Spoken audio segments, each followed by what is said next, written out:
Hai, welcome to my channel. Jangan lupa like, share, komen, dan subscribe.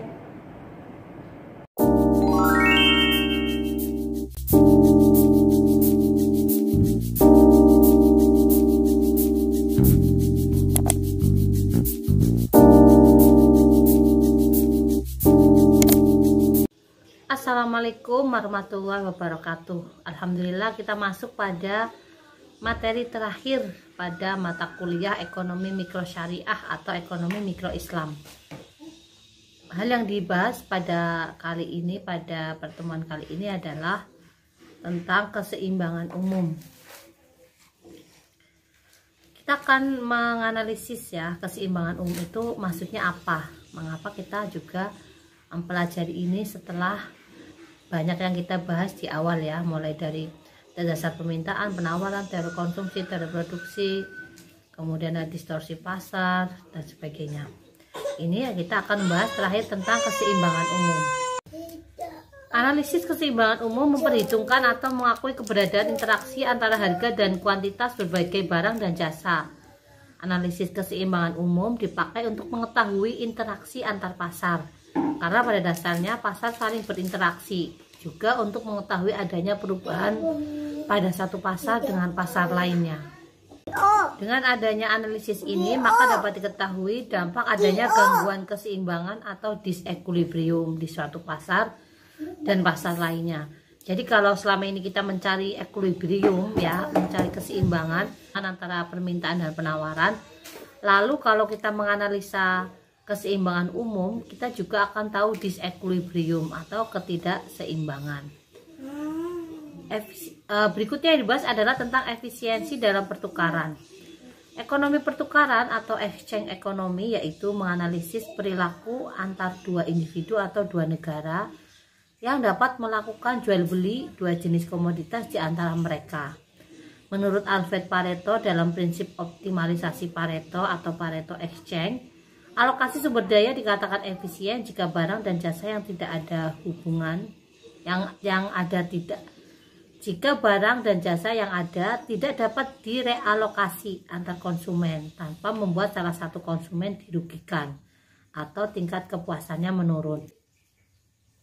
Jika semuanya efisien, pertukarannya baik, lancar, ya, alokasi sumber dayanya bagus, efisien, barang dan jasanya juga sudah memenuhi semuanya, tentunya itu juga bisa menyebabkan keseimbangannya atau dikatakan seimbang. Setelah keseimbangan, kita juga akan membahas tentang kesejahteraan. Ya, kalau semuanya sudah seimbang kan tujuannya adalah untuk mencapai atau memberikan kesejahteraan. Ini kita akan membahas tentang kesejahteraan sosial. Untuk memuaskan semua pihak dalam pemanfaatan sumber daya dibutuhkan fungsi dari kesejahteraan sosial. Fungsi kesejahteraan sosial merupakan penjumlahan utility atau kepuasan dari semua pihak. Nah, kalau semua pihak sudah puas, itu bisa dikatakan hal tersebut sudah sejahtera atau bisa mencapai kesejahteraan sosial. Kesejahteraan seseorang dapat digambarkan dengan kurva iso welfare atau fungsi kesejahteraan. Semakin ke kanan kurva iso welfare, maka semakin tinggi tingkat kesejahteraan sosialnya. Ini nanti bisa dilihat kurvanya ya. Ada keterangannya. UA itu utilitas, tingkat kepuasan barang A, UB itu utilitas B atau barang B. Kemudian ada I1, I2, I4 itu namanya iso welfare atau kesejahteraan ya. Kesejahteraan 1, 2, 3, 4. Semakin naik ke atas, semakin ke kanan, itu berarti semakin puas, semakin tingkat kesejahteraan sosialnya tinggi. Lalu apalagi yang bisa masuk dalam kategori keseimbangan umum? Apabila terjadi efisien dan adil ya. Apabila terjadi keefisiensian dan keadilan. Jika semua sumber daya yang ada habis teralokasi, maka alokasi yang efisien tercapai ya. Harapannya begitu, memang sumber daya sudah teralokasi, berarti yang diharapkan dari alokasi yang efisien sudah tercapai. Lalu ada pendapat ekonom konvensional tentang distribusi yang adil, yaitu konsep egalitarian, konsep Rawlsian, konsep utilitarian, dan konsep market oriented.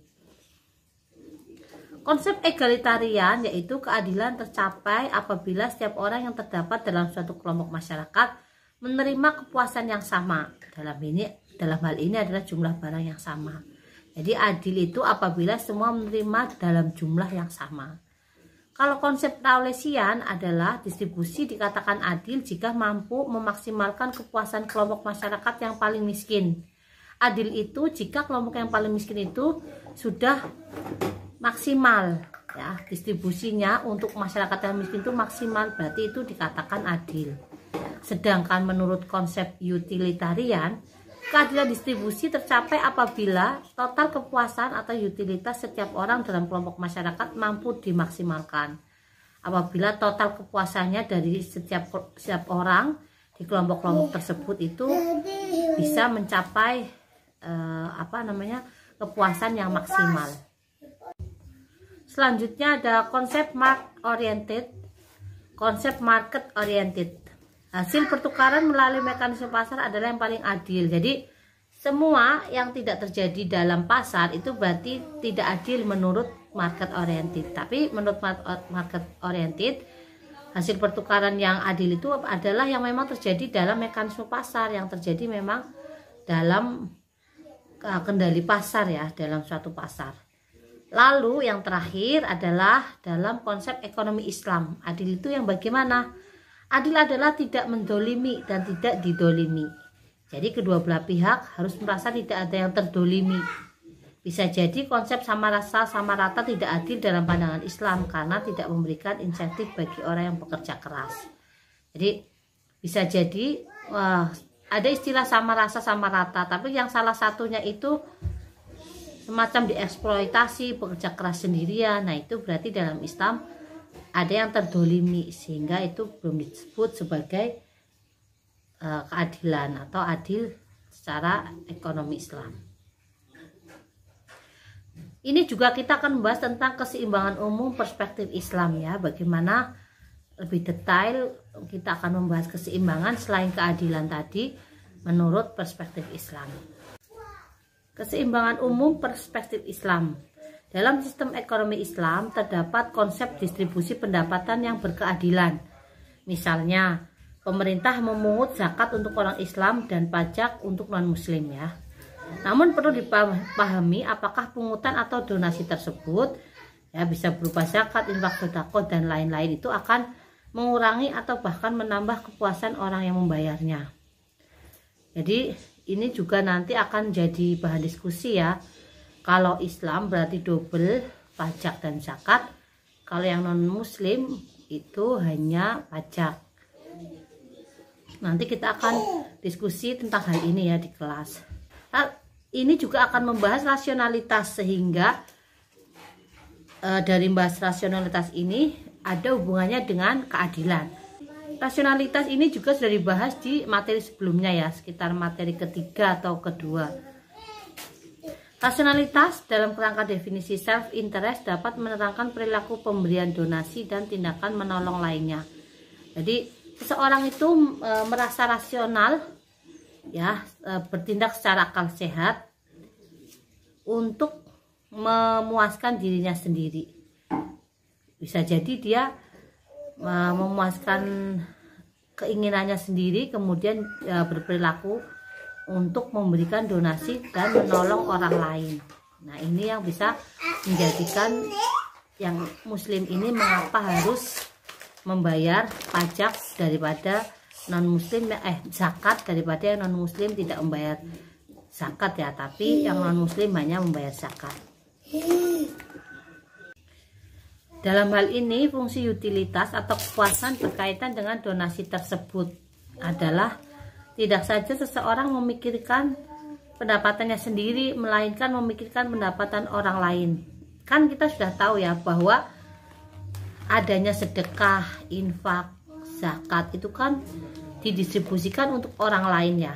Jadi kalau ini penjelasan dari yang ini, berkaitan dengan donasi tersebut adalah tidak saja seseorang memikirkan pendapatan sendiri, melainkan memikirkan pendapatan orang lain. Betul, karena dia tidak hanya memikirkan dirinya sendiri, tapi orang lain juga harus sejahtera. Paling tidak orang lain itu bisa makan gitu ya, tidak kelaparan karena berada di lingkungan sekitarnya. Oleh karena itu perlu diberikan suatu sedekah kita ya, zakat, infak, sedekah dan lain-lain. Ini ada contoh, misal pendapatan Amir lebih besar dari Budi. Karena ada distribusi pendapatan berdasarkan donasi tersebut, maka secara tidak langsung Amir membantu menaikkan jumlah pendapatan Budi. Nah ini ya, sebenarnya Budi ini tidak dinaikkan pendapatannya, tapi pendapatan yang harusnya dia untuk makan jadi bisa dialokasikan untuk yang lain karena sudah mendapat bantuan dari Amir berupa zakat tadi, misalnya zakatnya beras ya. Jadi kan pendapatannya seolah-olah dalam tanda kutip dinaikkan oleh Amir ya, Budi tadi, sehingga jumlah pendapatan Budi seolah-olah atau dalam tanda kutip atau arti lainnya maksudnya itu bisa naik. Itu ya, ini membahas tentang distribusi pendapatan melalui amal soleh ya, tadi berupa infak, zakat, sedekah dan lain-lain. Yang terakhir kita akan membahas tentang corner solution ya, sistem kapitalis klasik, sistem sosialisme klasik dan sistem Islam. Bagaimana solusi-solusi dari sistem-sistem ekonomi yang ada untuk masalah ini, untuk distribusi pendapatan agar tercapai keseimbangan gitu ya. Sistem ekonomi kapitalis mengakui kepemilikan harta pribadi secara penuh dan tidak ada kebebasan sempurna, dan adanya distribusi pendapatan yang tidak merata. Jadi kalau kapitalis ini kan udah ketahuan ya, yang kaya makin kaya, yang miskin makin miskin. Jadi yang punya dana, yang punya modal itu yang semakin kaya terus, dan tentunya tidak ada distribusi pendapatan yang merata, sehingga disebutkan adanya itu distribusi pendapatan yang tidak merata karena tadi ketimpangan dan yang miskin. Yang kedua, ada sistem ekonomi sosialis yang digabungkan dengan kebijakan redistribusi oleh perencana sosialis akan menimbulkan masalah inefisiensi, produktivitas yang rendah dan tidak adanya insentif untuk bekerja karena mengecilnya kepuasan atau penurunan utilitas. Jadi kalau sistem sosialis ini kan sistemnya merata ya, merata. Nah, merata ini berarti kan digabung sama-sama gitu ya. Nah, masalahnya, akibatnya timbul masalah yaitu inefisiensi atau tidak efisiensi. Kemudian produktivitasnya juga rendah. Kemudian adanya insentif untuk bekerja karena mengecilnya kepuasan. Jadi kepuasan atau utilitasnya menurun dalam sistem sosialis ini. Karena kan sama rasa sama rata, semua dibagi ya, sehingga ya harusnya saya makan 2, karena dibagi rata ya 1-1 deh, seperti itu. Jadi ada contoh mudahnya begitu untuk yang sistem sosialis. Meskipun ini memang merata ya, sama rasa sama rata di sistem sosialis ya, berjiwa sosial begitu, namun akan memungkinkan untuk terjadi ketidakpuasan antara satu pihak dengan yang lainnya, dan kemudian berdampak juga produktivitasnya rendah. Males lah mau ini paling juga sama, yang kerja beneran dengan yang kerja asal-asalan sama saja, makannya satu, itu ya kan, karena sama rasa sama rata tadi. Nah yang terakhir ini ada menurut ekonomi Islam. Pada sistem ekonomi Islam, baik kepemilikan yang sama maupun kepemilikan yang berbeda dapat mencapai persamaan dan efisiensi secara bersamaan. Jadi, meskipun kepemilikannya sama maupun tidak, bisa merasakan kepuasan atau mencapai persamaan yang sama. Misalnya dalam Idul Fitri, Idul Adha, kan yang miskin dan yang kaya sama saja ya. Kemudian efisiensi secara bersama-sama, adanya tadi membayar zakat ya. Kemudian ada distribusi pendapatan antara si kaya dan si miskin dari zakat, baik zakat fitrah maupun zakat mal dan infak sodako atau yang lainnya. Jadi dalam sistem ekonomi Islam ini kepemilikannya juga diharapkan sama kemudian memiliki kepuasan yang sama.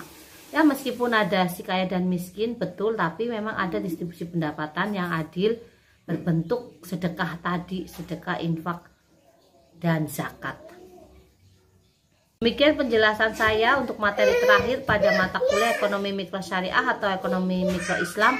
Semoga bermanfaat, semoga memberi pemahaman kepada kita semua. Amin amin ya rabbal alamin. Assalamualaikum warahmatullahi wabarakatuh.